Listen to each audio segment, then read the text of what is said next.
Most nights followed the same quiet rhythm, the kind that makes you believe nothing could ever go wrong. I would come home from work, loosen my tie, and find my wife already in the kitchen, finishing dinner with that calm, practiced ease she had always carried. Our son would sit at the table, sometimes doing homework, sometimes just scrolling on his phone, but always looking up the moment I walked in. There was comfort in those small, repeated moments. It felt stable, predictable, safe that we weren't perfect, but we were steady. At least, that's what I believed. Conversations were simple: what happened at work, how school was going, what we'd watch later that night. We laughed occasionally, argued rarely, and moved through life like people who had already figured things out. I trusted her completely. Not the kind of trust you think about, but the kind that just exists without effort. But looking back now, I can see the shifts. They were small enough to ignore at first, easy to explain away. She started spending more time on her phone, often turning the screen slightly away without even realizing she was doing it. Messages would come late at night, soft vibrations breaking the silence while she claimed it was nothing important. When I'd ask, she would answer quickly, too quickly, like she had already prepared the response before I even spoke. At dinner, she was still there physically, but something felt distant. Her attention drifted. Sometimes I'd catch her staring at nothing, like her mind was somewhere else entirely. When I'd call her name, she'd blink and smile, brushing it off as being tired. I wanted to believe that.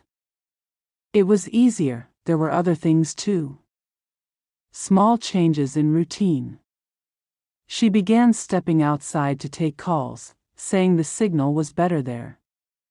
She started caring more about how she looked, even on days when we had nowhere to go. New clothes, subtle perfume, details I noticed but didn't question out loud. Part of me didn't want to question them, because questioning meant opening a door I wasn't ready to walk through. I told myself it was normal. People change. Life gets busy. Marriage goes through phases. I repeated those thoughts enough times that they started to feel true. And every time doubt tried to surface, I pushed it down, convincing myself that trust meant not overthinking. Our son, though, he was different. He noticed things in a way I didn't. He became quieter over time, more observant. At first, I thought it was just his age, the natural shift into his own world. But there was something else. He watched his mother more closely than before. Not in an obvious way, but in those quick, silent glances when he thought no one was paying attention. Sometimes I'd find him sitting in the living room long after everything had gone quiet, the TV on but unwatched. Other times, he'd start to say something, then stop himself halfway. It was like he was carrying a thought he didn't know how to release. I asked him once if everything was okay, and he nodded, forcing a small smile that didn't quite reach his eyes. That should have been my first real warning point. One evening, as we sat together like we always did, I noticed the silence felt heavier than usual. Not uncomfortable, just different. She was distracted again, her phone lighting up briefly before she flipped it over. Our son saw it too. I caught the way his expression changed, just for a second. A flicker of something, confusion, maybe even concern. That I almost said something then. Almost asked the question that had been quietly forming in the back of my mind for weeks. But I didn't. I let the moment pass, just like all the others. Because speaking it out loud would have made it real. Later that night, after everything had settled and the house had gone still, I lay in bed staring at the ceiling. She was beside me, her breathing steady, as if nothing in the world was out of place. I turned slightly, looking at her in the dim light, searching for something, an answer, a sign, anything that could either confirm my fears or silence them completely, but there was nothing. Just the same familiar face I had trusted for years. That I closed my eyes, telling myself to sleep, telling myself that tomorrow would be just another normal day. That whatever I was feeling was just in my head. Then came the sound of a soft knock at the door. At first, I thought I imagined it. But then it came again, slightly louder this time. I sat up, my heart already beating faster for reasons I couldn't explain. It was too late for anyone to be awake. Too late for anything ordinary. That I got out of bed and walked toward the door, each step feeling heavier than it should. When I opened it, I found my son standing there. He didn't look normal. His face was pale, his eyes wide, like he had just seen something he couldn't process. He wasn't crying, but he looked close to it, like he was holding everything in with whatever strength he had left. For a moment, neither of us said anything. Then he looked up at me, his voice low, almost shaking. "Dad, I need to tell you something about Mom." He stood there like he wasn't sure he should have come at all, like every second he stayed was pulling him deeper into something he didn't want to be part of. I stepped aside and let him in, closing the door quietly behind him. The silence between us stretched, heavy and uncomfortable, until I finally spoke, keeping my voice low so it wouldn't carry. "What is it?" He didn't answer right away. His eyes moved briefly toward the hallway, toward the room where his mother was sleeping, then back to me. His hands were clenched at his sides, the kind of tension you don't see in a child unless something has shaken them completely. I didn't know if I should tell you," he said, his voice uneven.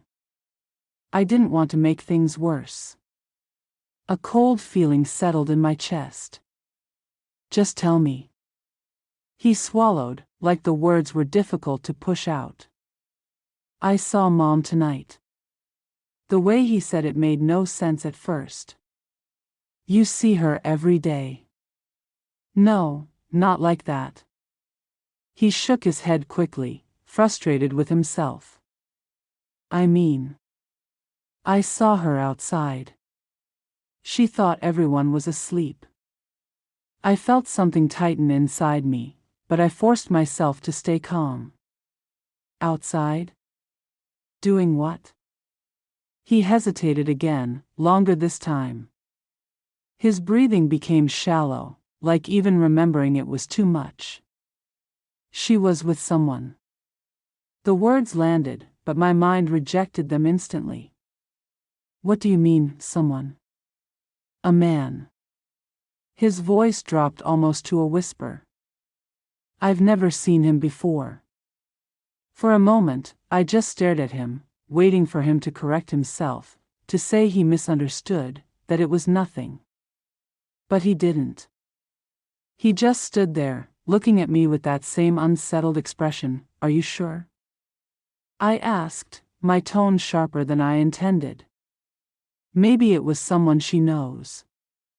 A neighbor or—" "It wasn't like that," he cut in, and the way he said it made me stop. "They weren't just talking."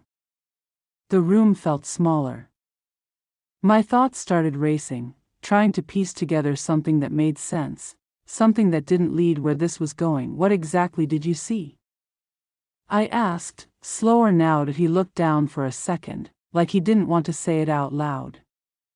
"They were standing close, really close. And then he touched her." His voice cracked slightly. "And she didn't stop him." A sharp wave of disbelief hit me. "You could have misunderstood." "I didn't," he said quickly, almost defensively. I stayed there for a minute. I thought maybe I was wrong too, but I wasn't. My chest felt tight, like I couldn't take a full breath. "Where was this?" "Near the gate," he replied. "She went outside after getting a call." I heard the door, so I looked. I didn't think it was anything weird at first. Every detail he added made it harder to deny. Still, part of me held on, refusing to accept it completely. And you're sure it was her? He looked up at me then, hurt flickering across his face. Of course it was her. The weight of that answer settled heavily between us that I ran a hand over my face, trying to steady myself. This couldn't be real. Not like this. Not coming from him. Why didn't you say something right then? I asked, though I wasn't even sure what I expected him to do. I didn't know what to do, he admitted. I just went back to my room. I kept thinking maybe I should forget it, like maybe it didn't mean anything. He paused, his voice softer now. But it didn't feel like nothing. His words cut deeper than anything else. He wasn't just telling me what he saw, he was trying to understand it himself. And you came to me, I said quietly. That he nodded. I didn't want to keep it from you. I looked at him, really looked at him, and for the first time that night, the situation hit me from his side. He was a kid, standing in the middle of something he shouldn't even have to think about. Whatever this was, it had already reached him. That I took a slow breath, trying to keep my voice steady. You did the right thing. He didn't look convinced. Are you mad? No, I said immediately. Not at you. But the truth was, I didn't even know where to place the anger building inside me. It was there, rising slowly, mixing with confusion and disbelief. Are you going to ask her? He asked, almost hesitantly. The question lingered in the air. I didn't have an answer ready. Part of me wanted to walk straight into the room and demand the truth. Another part of me wanted to pretend none of this had happened, to hold on to whatever was left of normal. I don't know yet. I admitted that he shifted slightly, like he was unsure if he should stay or leave. I didn't want to cause problems. You didn't, I said, though even as I said it, I knew things were already changing. Silence settled again, but it wasn't the same as before. This one carried weight, uncertainty, something irreversible. Does this mean? He started, then stopped. That I knew what he was trying to ask, but I didn't let him finish. We'll figure it out. It sounded weak, even to me, but it was all I had. He nodded slowly, though it didn't bring him any comfort. After a moment, he turned and walked toward the door, pausing briefly before opening it. Dad, he said without looking back, I wish I didn't see it. The door closed softly behind him, leaving me alone with the echo of his words. That I stood there for a long time, staring at nothing, replaying everything he had said. Every detail. Every hesitation. Every certainty in his voice. That it didn't feel like a misunderstanding. That it felt like the beginning of something I wasn't ready to face. That I turned my head slightly toward the bedroom, where she was still sleeping, as if nothing had happened, as if the world hadn't just shifted without her knowing. That my jaw tightened. By morning, I wouldn't rely on anyone else's words. That I needed to see the truth for myself. Morning didn't feel like morning. It felt like something unfinished, something waiting. I watched her the moment she woke up, not openly, but enough to notice the details I had ignored for weeks. She moved like everything was normal, like nothing had shifted overnight. She greeted me the same way, her voice steady, her expression calm. If there was anything hidden beneath that, she wasn't letting it show. That I responded like I always did, matching her tone, keeping everything surface level. It wasn't difficult to pretend. That had become routine without me realizing it. But this time, I wasn't ignoring what I felt. I was paying attention to everything. She checked her phone early. That was the first thing I noticed. A quick glance, subtle, almost automatic. Then she put it down when she realized I was nearby. It was small, but now it meant something. Every small thing meant something. Throughout the day, I kept watching. The way she drifted into her own thoughts, the way her attention slipped during simple conversations, the way she seemed slightly impatient without reason. It all lined up too well with what I had been trying not to see. By the afternoon, I didn't need convincing anymore. I needed proof that it came sooner than I expected. Her phone buzzed while she was in the other room. Just once. Not loud, not urgent. But enough. I looked at it for a second, my mind already arguing with itself. Then I picked it up. The message wasn't long. It didn't need to be, same time tonight. That was no name saved the way it should have been. Just a single initial. But the meaning was clear. Too clear that I stared at the screen, reading it again, as if it might change the second time. It didn't. Instead, it settled something inside me. Whatever doubt I had left disappeared in that moment that I put the phone back exactly where it was, my movements careful, controlled.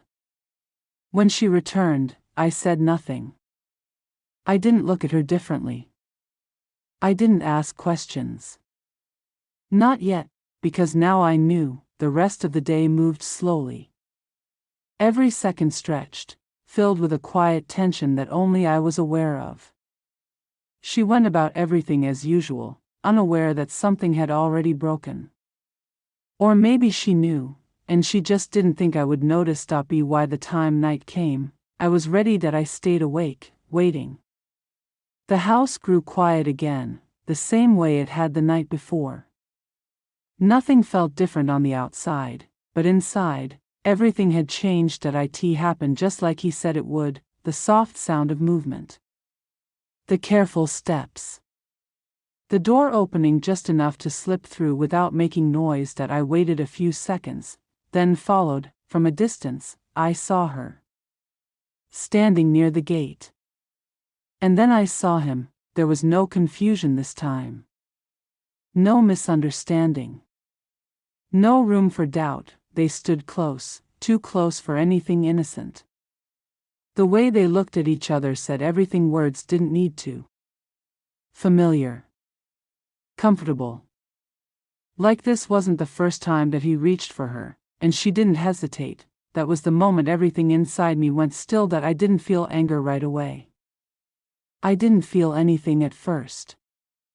Just a kind of emptiness, like my mind had shut down to protect itself from what it was seeing, but it didn't last. The anger came fast after that.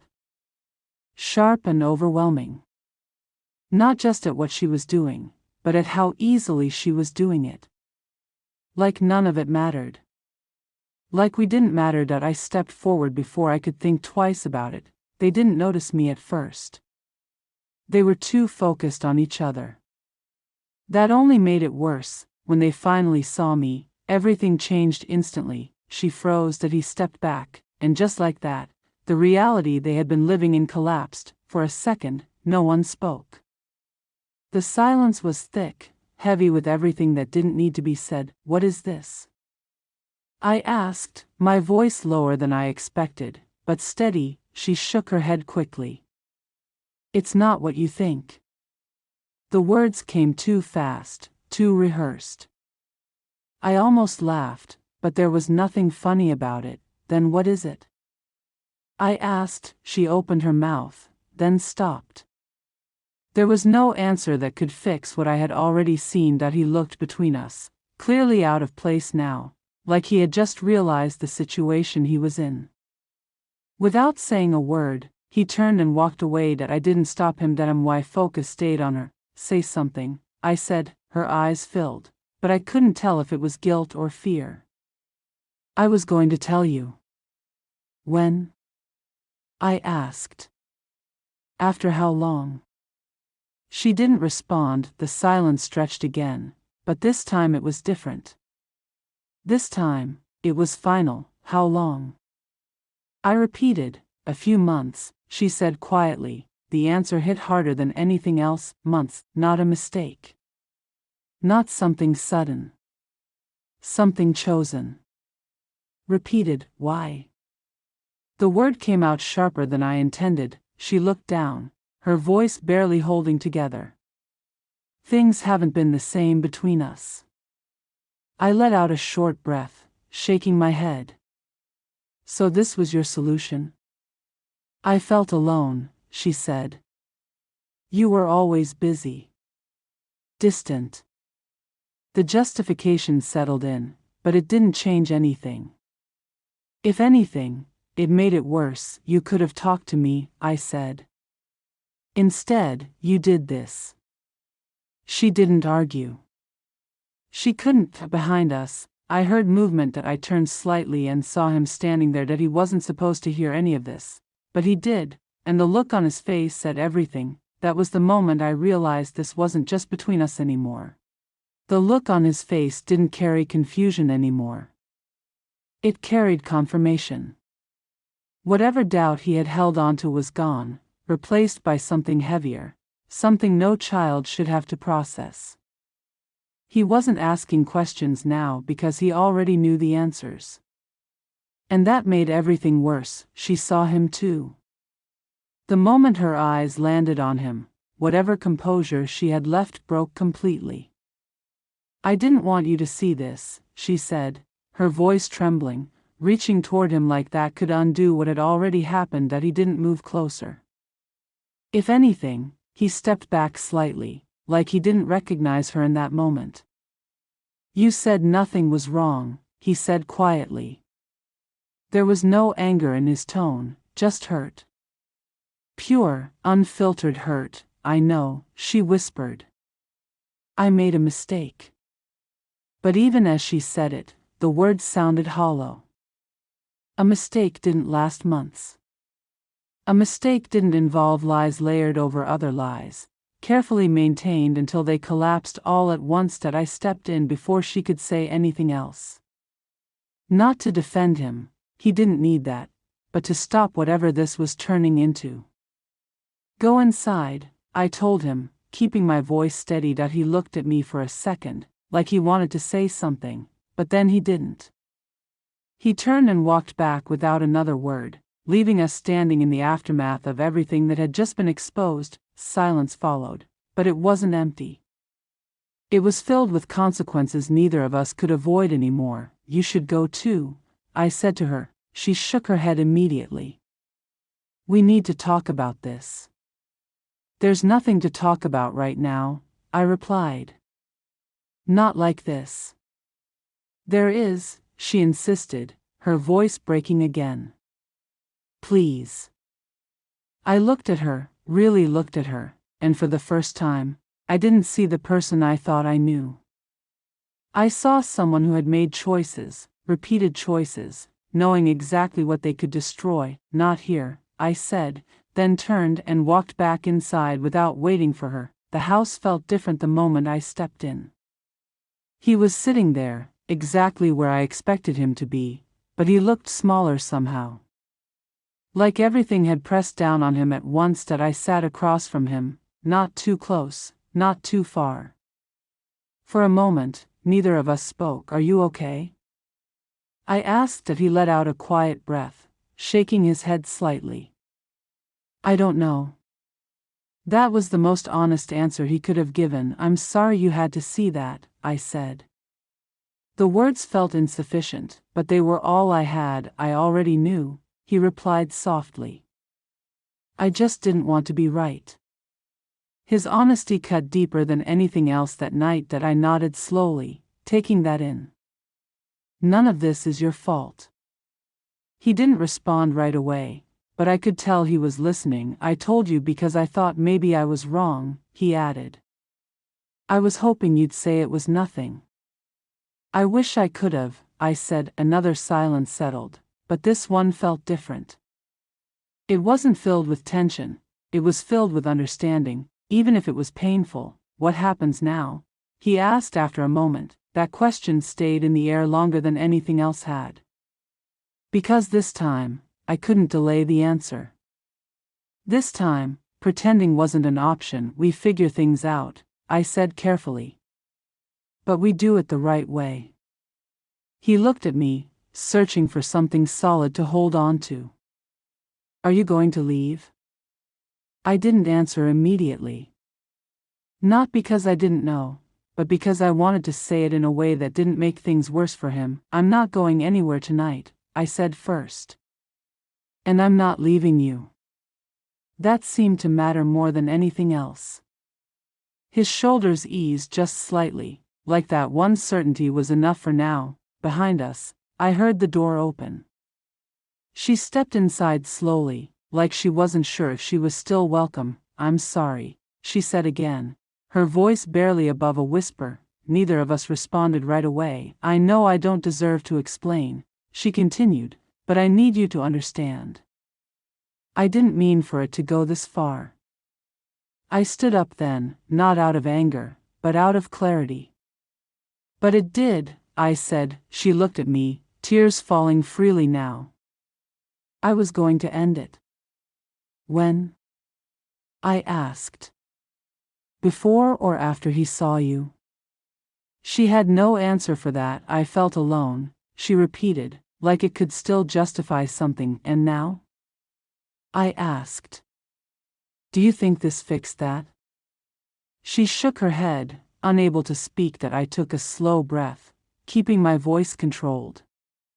What you did didn't just affect us. It affected him. Her gaze dropped immediately. That's the part you don't get to undo, I added. The weight of that settled heavily over all of us. I'll do anything to fix this, she said. That I believed she meant it. But that didn't mean it was possible. This isn't something you fix overnight, I replied. Some things don't go back to the way they were. The truth in that couldn't be avoided anymore. That he stood up quietly then, moving closer to me without saying anything. Not because he needed protection, but because he needed stability. And in that moment, I understood what mattered most. That I placed a hand on his shoulder, grounding both of us. We're going to be okay, I told him, even if I didn't fully know what that looked like yet. That he nodded slightly, trusting me enough to believe it. That was when I made the decision, not out of anger, but out of clarity. Things couldn't continue the way they had been. Not after this. Not after everything that had come to light. We need space, I said, looking at her. Her expression fell, but she didn't argue. For now, I added. Until we figure out what comes next. It wasn't the end of everything. But it was the end of what we used to be. And standing there, with him beside me and the truth finally out in the open, I knew one thing for certain: nothing would ever be the same again.